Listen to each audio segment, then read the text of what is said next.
With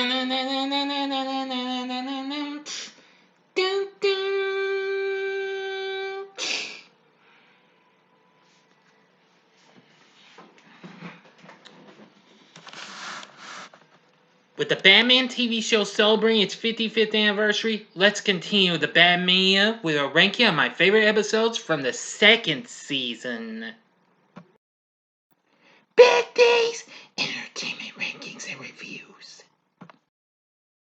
So greetings my fellow YouTubers and welcome to Big D's Entertainment Rankings and Reviews. My name is Doyle, better known to you as the Big D. So I'm going to be bringing to you all another ranking of the Batman 66 TV series. And I'm going to be ranking my favorite episodes from Season 2, which had 60 episodes. Now, like the first list, it's going to be two stories to form two episodes to form a whole story. Now, there were two Batman specials, which had 3 parts, and they're both on this ranking. So if you're ready, let's begin. And here we go. And I've made 15 of these, so number 15 is episode 21 and 22, The Impractical Joker and the Joker's Provokers. These episodes premiered in November of 1966, bringing back Cesar Romero as the Joker for the first time in the second season. Well, anyway, Joker just seems to want the keys to Gotham City handed to him as his latest crime spree sparks obscure clues. Anyway, meanwhile, at the Batcave, the dynamic duo decipher where Joker's hideout is, but soon get caught. And Robin is trapped in a spray wax box, and Batman is soon to be turned into a human key, but they manage to get free, of course, and miraculously decode the true aim at our clown prince of crime. But however, he has a time machine in a box that could play havoc. With Alfred's help, they manage to go all out to put the fisticuffs on these villains, as Joker is planning to take over the water supply of Gotham City, which he actually does in the first special, but I'll get to that later. It's still a pretty good episode. Number 14 is episode 50 and episode 60, Ice Spy and the Duo Defy. Premiering in March, at the end of March of 67, these were the final 2 episodes of the second season, where Eli Wallach takes over the role of the cold and cruel Mr. Freeze, after Otto Preminger played him previously, which we'll see where his episodes wind up. Anyway, an instant ice formula proves irresistible to Freeze, and they'll kidnap a professor to get it, and demand a ransom and coolly keep both. But the duo breaks into his house only to face vaporizing permanently into the Bruce Wayne ice arena. But they manage to get free, and soon Freeze solidifies his threat to return the entire country to the Ice Age if his demands aren't met. But Batman and Robin have a surprise for Freeze, a chilly reception in cold storage, which is definitely really good. I mean, I liked Eli Wallach's portrayal of Freeze, but hey, all Freezes were pretty good in ways. I'd much rather watch them over Arnold Schwarzenegger and Batman and Robin, you know. Number 13 is episode 29 and 30, The Cat's Meow and the Bat's Kowtow. Premiering in December of 66, Julie Newmar is back as the Catwoman. This is her 3rd round in this series. Anyway, she strays back into annoying action and plans to steal the voices of rave English rockers. Yeah. Let's see. Chad and Jeremy, that's who they are. I almost forgot who they were. Who actually Well, I know one of them would lend their voices to one of the vultures in the Jungle Book, just like I mentioned the last week with George Sanders with Shere Khan. Anyway, as she and her larcenous litter try to get near their target, Batman and Robin rush to foil these felines, but only to be subjected to an echo chamber agony, which, ooh. But they get out real, a really cool way to stop it. Anyway, sadly, Catwoman's voice eraser works and steals Chad and Jeremy's voices for a ravenous ransom. But the dynamic duo trace where her calls are coming from, and Catwoman's lethal sonic gun is about to stand in the way of justice. But they get her. And it's not too bad. I thought it was a good episode. I mean, now if you watch closely, you'll actually see well, one of the directors and one of the managers of the show, Sam Stringus, his daughter Judy makes an appearance, and of course, she would later go on to achieve fame as part of another of a dynamic duo, Electra Woman and Diana Girl by Sid and Marty Croft, which that's a really good show. Number 12 is episode 7 and 8, The Spell of Tut and Tut's Case is Shut. This is the second appearance of Victor Buono as King Tut. Well, in a sinister scheme, Tut pursues ancient scarabs in order to produce a potion that will sap human will. Batman and Robin have a plan to foil him, but Robin winds up getting caught and walking an ever-shrinking plank over a pit of crocs. But Batman manages to get him out, but Tut deploys his injurious bug juice, slipping Scarab Mickeys to law enforcement. Our peerless pair must nail this nefarious no good before the powerful potion gets in the water supply. And, well, the solution is buttermilk. Got buttermilk? The episode guide I got with DVD set. Really something. Oh, yeah. This also was one of the. Also featured appearance by the late great Sid Haig, who we've sadly lost over a year ago, back in 2019. He will be missed. Number 11 is episode 19 and 20, which are, and they're the only ones that don't rhyme. Well, actually, the second. Green Ice and Deep Freeze. This was only the second pair of episodes to not rhyme with each other. The others being episodes 5 and 6, The Minstrel Shakedown and Barbecued Batman. Anyway, Otto Preminger takes over the role of Mr. Freeze in his second appearance. He sends shivers throughout Gotham City with a glacier of misdeeds, and all chipping away at the dynamic duo's reputation. Well, the Caped Crusaders manage to travel to an ice cream plant, but is soon left to become frozen, tasty, frosty treats. Well, Freeze continues his cold crime wave until our heroes spring back into action and defrost him and his forces. Really something. It's not too bad, but it's crazy when Mr. Freeze is like, wild! Yeah, that's something. That's not too bad of an episode. Number 10 is episodes 35 and 36. The Contaminated Cowl and the Mad Hatter Runs Afoul. Now this is the second and only other appearance of David Wayne as Jervis Tetch, alias the Mad Hatter. Anyway, he's on the loose again and ready to increase his mammoth collection with his hypnotizer that comes out of his head. Anyway, he aims to carry out Batman's cowl and leaves the dynamic duo to be nuked by deadly X-rays. But in a clever swap, Mad Hatter thinks his plan is succeeding. Unaware Batman's cowl can be traced. But anyway, the Hatter and his thugs try hiding in the water tower, ready to get soaked by the dynamic duo. Not bad of an episode. It's pretty fun. It surely, truly is. Number 9 is episodes 42, 43, and 44.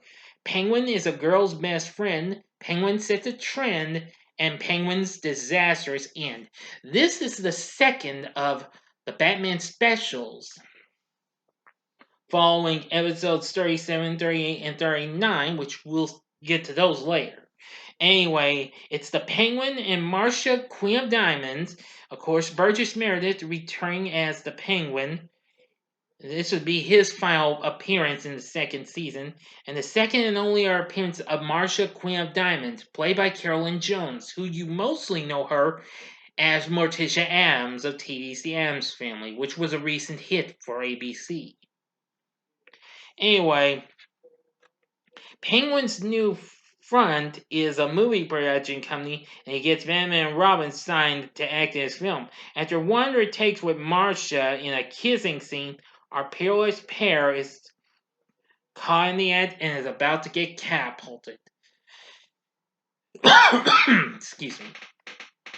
But they rejoin the film company after making an escape to stick close to Penguin. But the next scene calls for armor suits, and Penguin clanks them onto huge electromagnets, and soon to become scrap for the hydraulic crusher. But they manage to get out of that one, and Penguin and Marcia move in for the final scene of his caper at the Treasury. As the dynamic duo and the authorities close in, the gang locks themselves in the vault with an escape plan worth its weight in gold bullion. Yeah, this is a very good special episode. I think it's pretty cool. Now, please excuse me one moment. I'll be right back. Okay, I'm back. Now, back with the ranking. Number 8 is episodes 53 and 54, King Tut's Coup and Batman's Waterloo. Now, these episodes bring back King Tut, and he's back after another bonk on his noggin, kidnapping Bruce Wayne's date, Lisa, to the Egyptian ball, who is played by Lee Meriwether, who recently took over the role of the Catwoman and alias Miss Kitka in the Batman movie, which came out back in the summer of '66. Next, he disposes the Caped Crusader and plans to submerge him in a bejeweled sarcophagus. But soon he has plans to boil Robin in oil and accept a huge ransom for the socialite he kidnapped. Batman will bring the cash alone, but can they all escape the royal boiling oil Tut has raided? Well, sure. But you just watch the episode. This is a pretty good episode with Tut. I have to say it's a good one. Number 7 is episodes 57 and 58. Pop goes the Joker and Flop goes the Joker.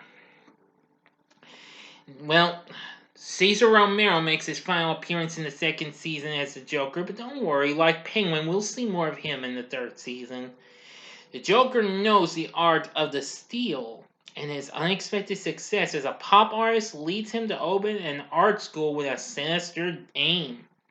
Joker's after millionaires' art collections like Bruce Wayne's, and Robin's rescue attempt could come to pieces when Joker gets entrapped in a room that's full of these spinning will blade things like airplane propellers.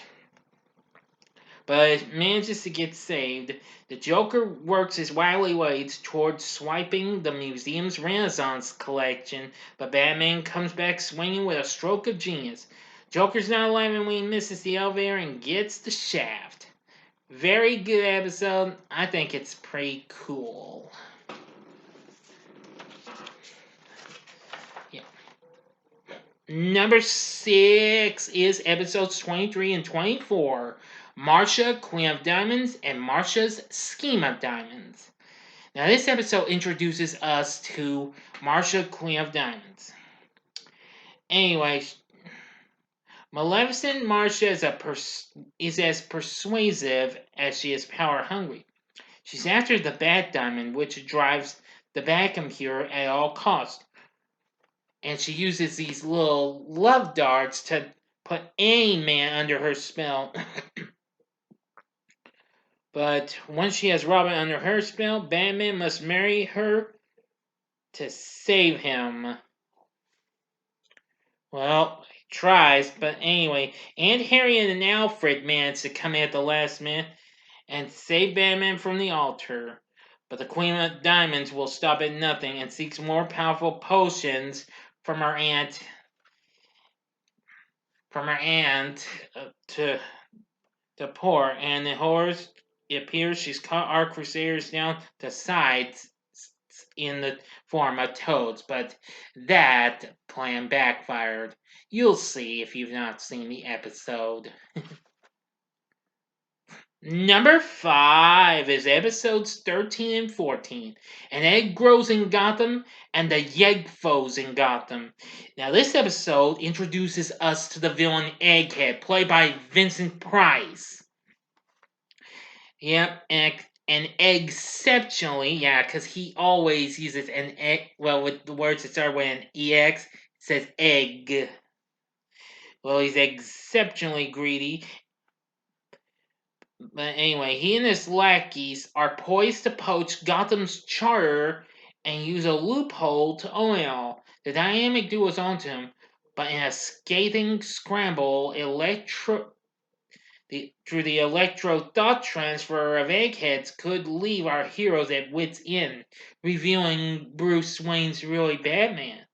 But anyway, Bruce and Dick's quick thinking closes Egghead's loophole, but he's not going to fry without a fight. He plans to plunder the sea treasury and run, but Batman and Robin are ready with a little bombshelling at Old McDonald's farm where they blend in a little fight music with the Old McDonald song, which that's really awesome. And once they beat Egghead, he's like, "Woe is me, my criminal career is now extinct." Oh, that's easily a good bit.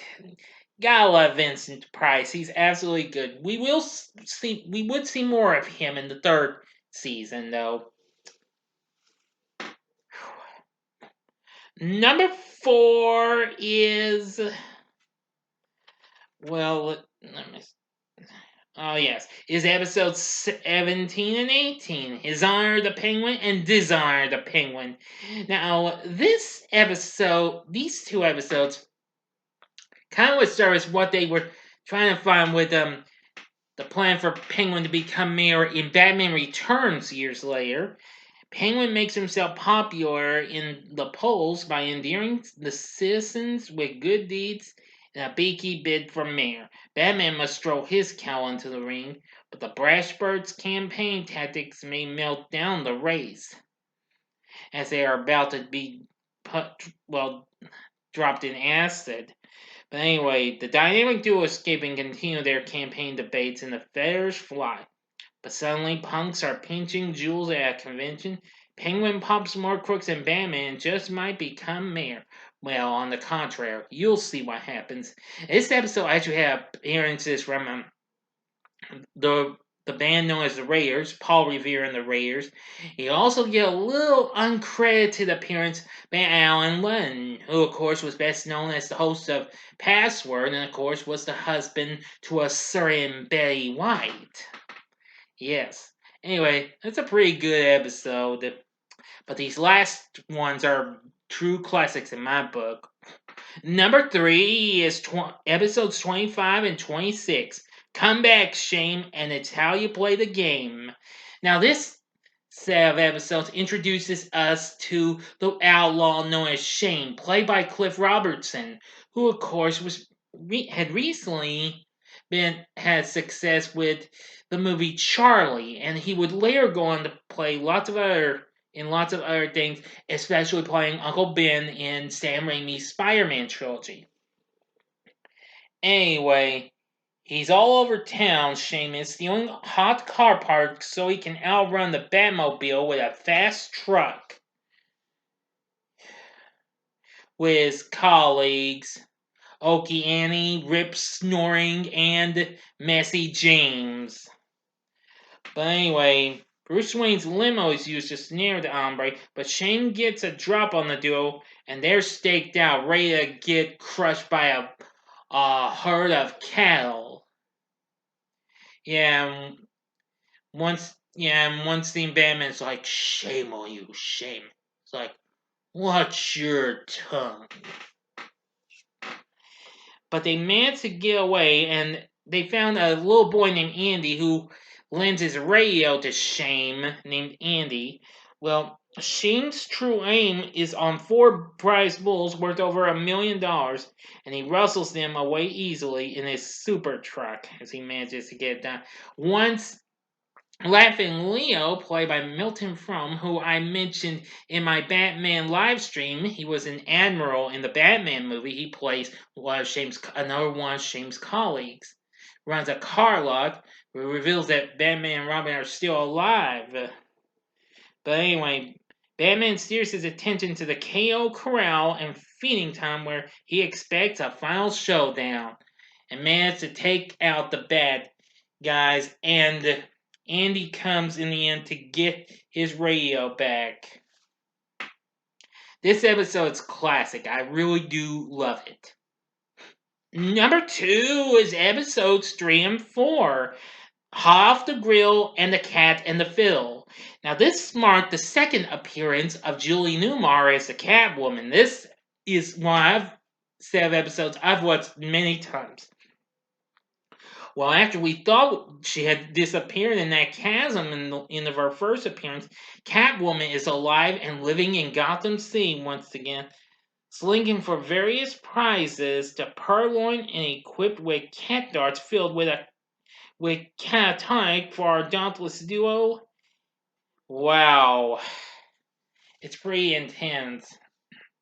But apparently, once they track her down to a hideout, they manage to get and are on a hot floor doing a little dance. But apparently, once Batman finds a pipe that's possibly filled with water, but it's got catatonic, it leaves our duo well knocked down, and apparently they're up on the roof with big magnifying glasses aimed at them wearing little grill-like things, ready to get broiled. Yikes! But they manage to make an escape, and Catwoman pounces on priceless violins in a shameless penthouse ruse. Robin and Batman team to foil the feline. Well, apparently this was where it really got intense. So, they managed to reveal that Catwoman's still alive, and a reporter was working with Catwoman all this time, about to throw Robin out and make a getaway rocket. This was probably one of my favorite moments.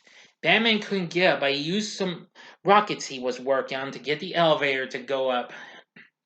As Catwoman's goons get ready to throw Robin out the window, that's when the announcer goes, "Batman, where are you? Is this the one time you'll be too late?" But Batman arrives just in time. "Unhand that boy, and be quick about it." Yep, and ready to go. Catwoman's trying to make a getaway, but she can't get that getaway rocket to start, unfortunately. And she manages to go out onto the ledge outside the building. And, well, apparently learned that the violins were phonies and what have you. Had to drop the mic. She falls out, but Batman manages to get her, but he gets kicked out by that that bad guy who was the reporter, but Robin knocks him out and manages to give it all he's got. And in the end, they finally get Catwoman. And, well, tell her not to feel bad. She'll be out in a few years. And she's like, "I'll be an old tabby." Yeah, and boy, she tries to be sweet before the lady Warren takes her away. It's like, meow. Against Batman's ears, like, "Oh, it's long, Batman." Oh, that's probably one of the best Catwoman episodes I've seen Julie Newmar in. She gives an exceptionally good performance. I love this episode. It's so much fun. Number 1 is episodes 37, 38, and 39. The Zodiac Crimes, The Joker's Hard Times, and The Penguin Declines. The first Batman special that aired in 67. Anyway, Joker is planning to start the Zodiac Crime, stealing a rare art map from Commissioner Gordon and Chief O'Hara. And apparently, he's about to start something really big. Anyway, trying to stay one step ahead of the thievery, Penguin joins in but gets caged instantly. The dynamic duo is caught when they learn about Venus, one of Joker's colleagues, a hot gal. But anyway, they're caught and is about to be crushed by the museum's giant meteorite. Now, Penguin's not in Joker's hard times, though. But anyway, Joker continues the Zodiac crimes with stealing of the famous Golden Scorpion. But our dynamic duo are back on the hunt. And Venus manages to go against Joker and help them out. But they manage to catch up with him, but unfortunately get caught by Joker and are in a little bit of a pool of shallow water with a giant monstrous clam. Yikes. And it's got Robin, but Batman can see his boot, and with all his might, he opens that clam up and get Robin out. Anyway, Joker's men free Penguin as Batman decides to let Venus stay at Bruce Wayne's penthouse apartment. Anyway, then Joker uses a little something to create Joker jelly to affect the water supply in Gotham City. But apparently it stops once Batman and Robin take care of this. But meanwhile, Joker and Penguin finish off the Zodiac crimes with Capricorn and hide in the trunk of the Batmobile and end up in the Batcave. They put Venus to sleep, but they manage to stop them and use a little special thing on the bad guys and knock them all out in a good long battle. It is awesome. I love this. This is easily the best episode. The first Batman special is number 1 in my book. So what's your favorite episodes of the Batman second season? Give me your 2 faves in one story or whatever. It's up to you. Just tell me in the comment section below. If you like this video, click the like button below, subscribe to my channel as well, and be a part of the Big D Nation. Now I'll have part 3 coming up real soon. But join me next time when I bring to you a review of the animated flick Hoodwinked, which is celebrating its 15th anniversary. You know what I mean. Anyway, thank you very much for watching, and if you like this, see these other Batman vids. If you want some real good Batman, see the Saturday Morning TV log I did of Filmation's Batman tunes, The Adventures of Batman from '68, and The New Adventures of Batman from 1977 in the upper left-hand corner. In the upper right-hand corner is the first season ranking of Batman episodes, or if you want to take a break, go to the bottom left-hand corner and see my recent review for what is considered the worst superhero movie of all time, Max Steel from 2016. And the bottom right-hand corner is the button you can click to subscribe. If you like rankings and reviews on movies, TV, music, video games, etc., then I'm your guy. Thanks for watching, and until next time, I'm the Big D saying see ya, and until then, next time, same bat time, same bat channel. Well, you should know. Bye now.